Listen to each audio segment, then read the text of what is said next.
Verviers, en un chiffre, c'est une ville de 56 000 habitants. Une ville qui, en son centre, rencontre de réelles difficultés, mais qui, ne l'oublions pas, reste un chef-lieu d'arrondissement d'une part et qui, en périphérie, se porte bien. Par cette qualité de chef-lieu d'arrondissement, on a un rôle judiciaire important. On a un palais de justice principal, on a une prison avec des subsides qui vont revenir. On a aussi, en termes de mobilité, une gare principale, des réseaux du texte qui sont extrêmement forts, avec 400 bus qui passent par jour au centre-ville. Et en termes d'enseignement, on reste le pôle principal de notre arrondissement. Verviers, c'est aussi un bassin de soins important, avec sur son territoire plusieurs hôpitaux, dont un CHR, le premier employeur de l'Est de la Belgique.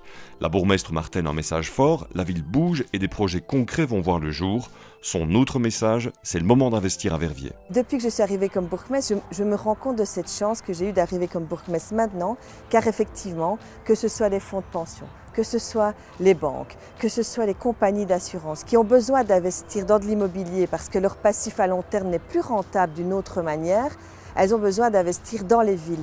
Et les villes comme Verviers sont intéressantes parce que l'immobilier est en bas en centre-ville, on sait qu'on va avoir cette rentabilité à moyen terme. On a plusieurs projets d'ailleurs en la matière, on le sait, on a le projet de centre commercial qui est en train de se débloquer.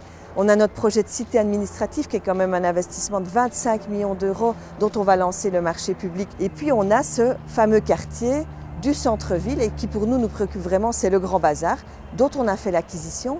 Mais on a aussi fait l'acquisition de 14 parcelles et maisons dans la rue Crapaud-Rue et Coron-Meuse avec un périmètre de revitalisation urbaine où là on veut recréer un véritable village au centre de la ville. Deux investisseurs rencontrés lors du MIPIM à Cannes, le plus important salon à destination des professionnels de l'immobilier, se sont montrés très intéressés. À Verviers, le site Crescendo fonctionne bien, très bien même, à en croire certains chiffres. Plusieurs enseignes sont dans les rankings, c'est-à-dire les chiffres d'affaires les plus importants de Belgique. Je pense au McDo, je pense au Cuisine Ego, je pense à Decathlon, ce qui sous-entend qu'effectivement, il y a un pouvoir d'achat à Verviers. Pourquoi est-ce qu'il y a un pouvoir d'achat? Parce qu'on reste, même dans l'état actuel du centre-ville, dans un bassin de consommation de 140 000 consommateurs, alors qu'on a un potentiel de 250 000 qu'on avait dans le passé. Les 140 000, si on ne prend que ceux qui restent actuellement, ils ont un revenu moyen par habitant de 2 500 €, plus élevé que la moyenne belge. C'est pourquoi ici ces enseignes fonctionnent.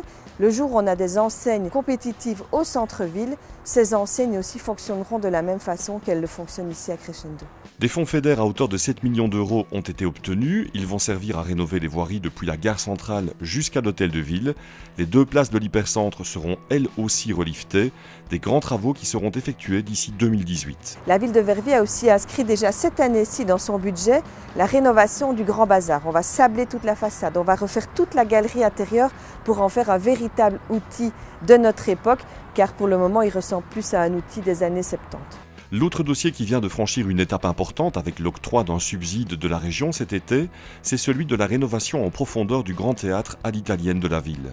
Le Grand Théâtre va maintenant être subventionné par la région wallonne à hauteur de 13 millions d'euros pour la rénovation. La ville doit mettre sa quote-part aussi et on l'a déjà mis dans nos budgets 7 millions d'euros pour la rénovation complète du bâtiment. Toutefois, ça va prendre quand même un certain nombre d'années parce qu'il y a d'abord des études préalables et des études urbanistiques à faire puisque c'est un bâtiment qui est classé. La ville de Verviers n'est pas encore en soins palliatifs. Elle se remet, mais sa guérison va prendre un certain temps.